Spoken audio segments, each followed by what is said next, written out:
Bonjour, dans une précédente vidéo, je vous parlais d'une plateforme de tipster intéressante qui est Blogabet. Aujourd'hui, à l'inverse, je vais vous mettre en garde contre les dangers de certaines autres plateformes dont les tipsters ne sont pas indépendants et en particulier BetAdvisor. Alors BetAdvisor, c'est une plateforme de tipster qui offre les services de plusieurs tipsters moyennant le prix de l'abonnement. Les plateformes servent donc de vitrine pour que les personnes qui souhaitent vendre leurs pronostics, sans avoir besoin de créer un site internet ni de s'occuper de la gestion des utilisateurs, contre un pourcentage qu'ils reversent à la plateforme. En théorie, c'est autant bénéfique pour le tipster que pour le client. Mais pourquoi ? Tout simplement, le tipster peut se concentrer à 100% sur les pronostics et non la gestion d'un site et des abonnés. Et donc, en théorie, faire de meilleures analyses. Mais, car il y a un mais, nous allons voir qu'en pratique, les choses ne sont pas aussi simples et que certaines pratiques de BetAdvisor sont même carrément contre-productives pour le tipster et les abonnés. Dans cette vidéo, je vous emmène en quelque sorte dans les coulisses de BetAdvisor que j'ai moi-même découvert grâce à certains contacts très précieux. Je vais vous en donner les avantages et les inconvénients.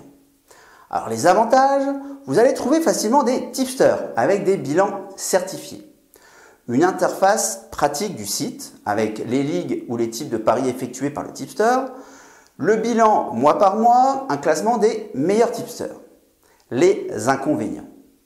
Les bilans certifiés, il y a en effet plusieurs vérités qui se cachent derrière ces bilans.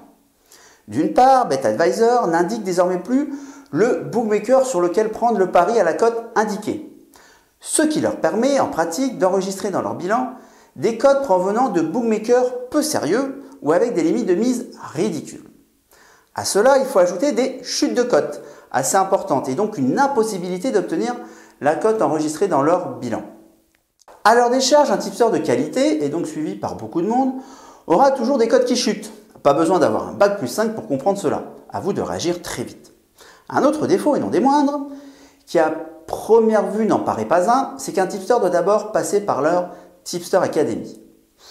C'est un site sur lequel n'importe qui peut s'inscrire pour proposer ses pronostics. Et un bilan de ces pronostics est automatiquement enregistré et vérifié par BetAdvisor.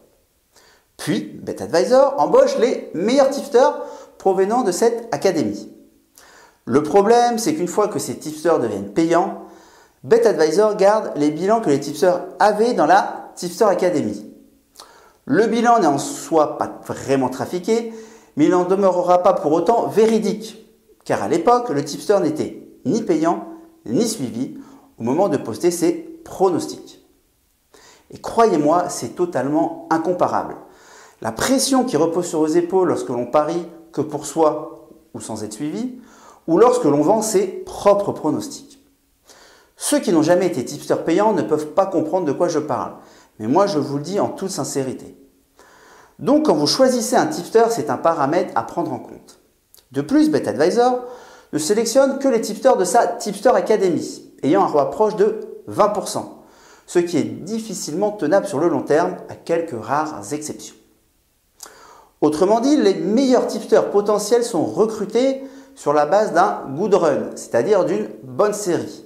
Et inévitablement, la variance finira par les rattraper, s'il n'y avait pas le nombre de paris suffisant en historique, sauf quelques exceptions. On entend parfois certains dire « la variance est une excuse ». Je répondrai juste que pour dire cela, ils doivent sûrement ne rien connaître aux paris sportifs et n'avoir que peu d'expérience, car c'est un concept mathématique qui s'explique facilement. Donc attention à ces charlatans qui pullulent sur Internet. Enfin, dernier point négatif, qui selon moi est le plus dangereux.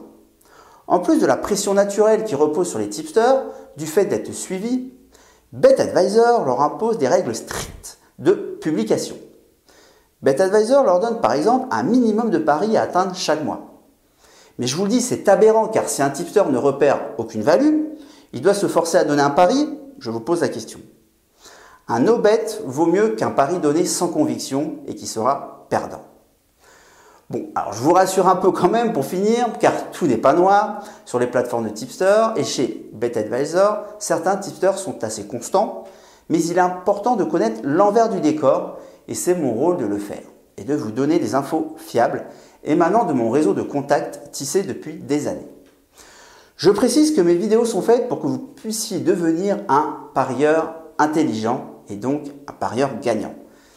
Si vous voulez progresser plus, n'hésitez pas à me rejoindre, à rejoindre mon club privé Paris Gagnant. Je vous y accueillerai avec plaisir, ainsi que la communauté de plusieurs dizaines de membres. Alors, n'oubliez pas, parier gagnant, parier intelligent.